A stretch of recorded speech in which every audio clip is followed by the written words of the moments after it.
Morning class. पिछले video में हम लोगों ने श्रृंगार रस और हास्य रस का अध्ययन किया था। अब आगे पढ़ते हैं वीर रस। वीर रस नाम से ही पता चल रहा है कि वीरता का भाव। अब ये वीरता का भाव कैसे उत्पन्न होता है? आपको रस के अवयवों में पढ़ाया गया था कि कोई भी रस प्रत्यक्ष रूप से उत्पन्न नहीं होता।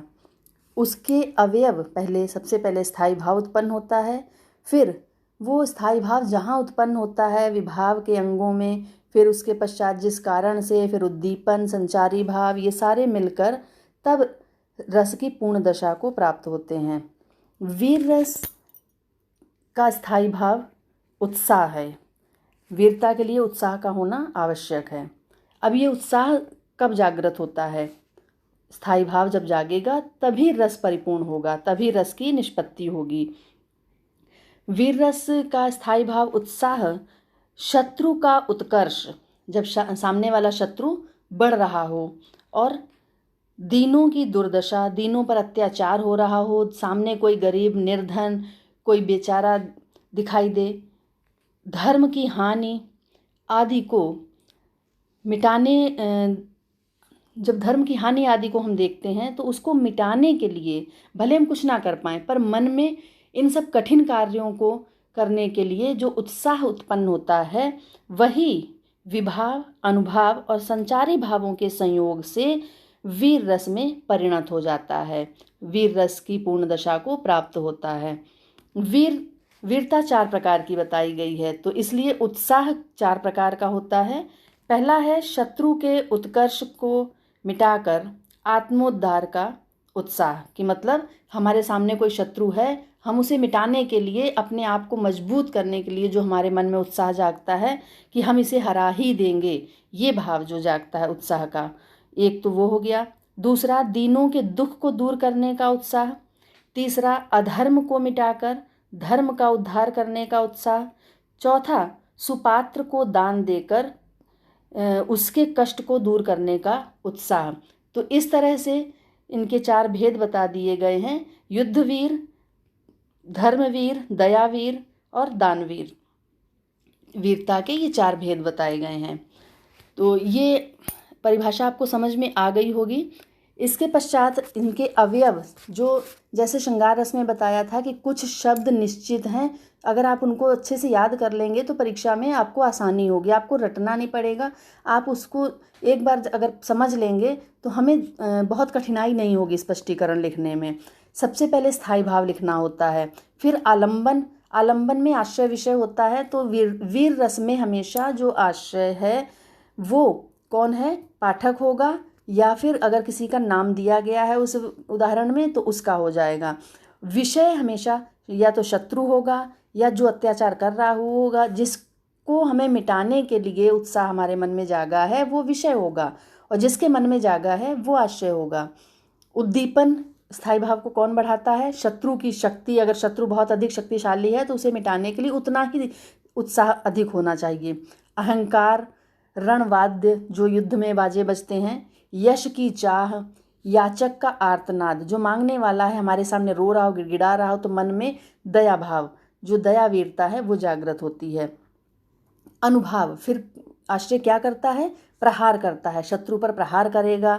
गर्व की उक्तियाँ, अपने गर्वीले वचन बोलेगा वो। रोमांच, रोंगटे खड़े होने लगते हैं, कंप, कांपने लगता है। धर्मानुकूल आचरण करना इत्यादि, ये सारे अनुभाव हो सकते हैं। संचारी भाव हर्ष, उत्सुकता, गर्व, चपलता, आवेग, उग्रता, मति, धृति, स्मृति, असूया आदि।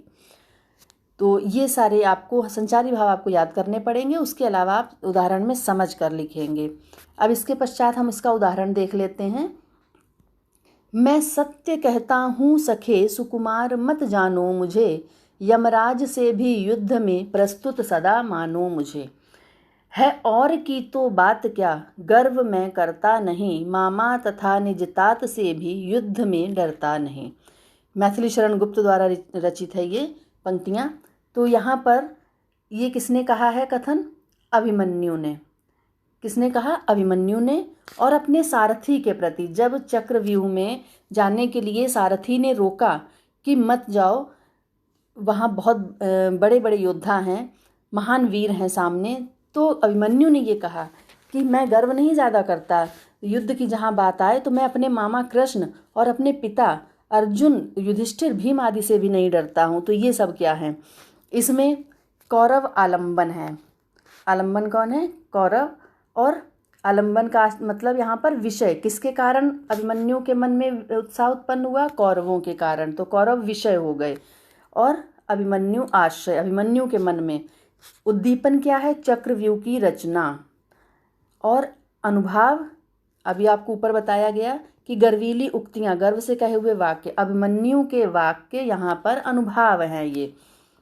अब संचारी भाव, गर्व, औत्सुक्य, हर्ष आदि। 3 ही लिख देंगे, 4 लिख देंगे, 2 लिख देंगे, आदि लगा देंगे तो हमारा ये पूर्ण हो जाएगा। तो ये तो क्लास 12 तक की बात हो गई। उसके अलावा अगर इसमें पहचानने के लिए आता है कि आप इसमें स्थायी भाव बताइए इस रस का, तो स्थायी भाव जब आप इसको पढ़ेंगे पंक्तियाँ, तो अपने आप वीरता का भाव मन में, उत्साह का भाव जो जागृत हो रहा है, तो पहचान लेंगे कि इसका स्थायी भाव उत्साह है। अगर इसमें वीर रस है तो स्थायी भाव उत्साह है। ये याद भी कर सकते हैं और पहचानने के लिए जब उदाहरण पढ़ेंगे उसका अर्थ निकालेंगे तभी आपको समझ में आएगा ये। इसके बाद अगला उदाहरण देखते हैं एक और।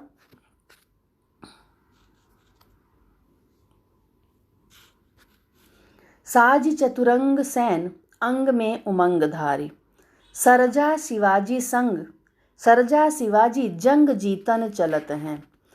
यहाँ पर महाराज शिवाजी, छत्रसाल शिवाजी जब युद्ध के लिए चलते हैं, तो ये कवि भूषण एक हुए हैं, रीतिकाल के कवि, कवि भूषण। उन्होंने, वो अनेक राजाओं के आश्रय में रहे, तो जिस आश्रय में रहते थे वो जिस राजा के, उसी के प्रशंसा की पंक्तियाँ, प्रशंसा के ग्रंथ उन्होंने लिखे हैं। और वैसे भी महाराज शिवाजी बहुत ही वीर योद्धा हुए हैं, तो उनकी वीरता का बखान करना हर कवि के बस में नहीं।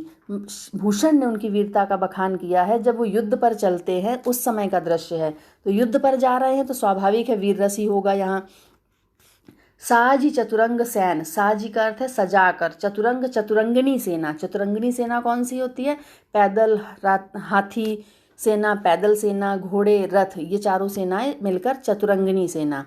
जैसे इस समय अगर सेना के अंग पूछे जाते हैं तो 3 अंग हैं, जल थल वायु, और उस समय 4 अंग थे। उमंगधारी, अपनी चतुरंगिनी सेना के अंग अंग में उत्साह भरकर, उमंग का अर्थ है उत्साह भरकर, सरजा, सरदार, सरजा का अर्थ है सरदार, सरदार शिवाजी जंग जीतने के लिए चलते हैं, जा रहे हैं। भूषण भनत, भनत का अर्थ है कहते हैं, भूषण कहते हैं नाद विहद नगारन के, नाद जो शोर है, नगाड़े बज रहे हैं, नगारन, विहद मीन्स बड़े बड़े नगाड़ों का शोर इतना भारी है, इतना भयंकर है कि उससे नदी नद मद गैबरन के, या मद होगा, गैबरन के रलत हैं। जो हाथी चल रहे हैं सेना में, उनके कानों से जो मद बह रहा है, एक गीला पदार्थ, उससे नदी नाले भर गए हैं। तो स्पष्टीकरण हमें देना है यहाँ पर। ये विस्तार से इसलिए बताया कि आपके कोर्स में भी ये है, 11th क्लास के कोर्स में भी आता है ये पाठ। तो प्रस्तुत पद में शिवाजी की चतुरंगिनी सेना के प्रयाण का अर्थ है जाना, जब युद्ध के लिए जाती है सेना उस समय का चित्रण है। इसमें स्थायी भाव क्या है? शिवाजी के हृदय में उत्साह का भाव जाग रहा है, तो उत्साह स्थायी भाव है। युद्ध को जीतने की इच्छा, मतलब क्यों जागा? ये विषय है, युद्ध जीतने की इच्छा ये विषय है। विभाव में आश्रय विषय जो आलंबन के अंतर्गत आते हैं, वो इसमें आश्रय क्या है? शिवाजी, आश्रय लिखेंगे शिवाजी, विषय युद्ध जीतने की इच्छा, उद्दीपन है नगाड़ों का बजना, हाथियों के मद का बहना और सेना का चलना, ये दोनों हैं अनुभाव, सेना का युद्ध के लिए प्रस्थान करना। उग्रता संचारी भाव है और उत्साह नामक स्थायी भाव से वीर रस दशा को, ये भाव रस दशा को प्राप्त हुआ है। तो अब और अन्य उदाहरण आप भूषण पाठ खोलिए, उसमें कई उदाहरण आपको मिल जाएंगे। तुलसीदास के भी कुछ उदाहरण मिलते हैं, 1-2 पद हैं उनके भी। तो इन सब में आप उदाहरण पढ़ने के बाद उनका स्पष्टीकरण लिखने का अभ्यास करेंगे।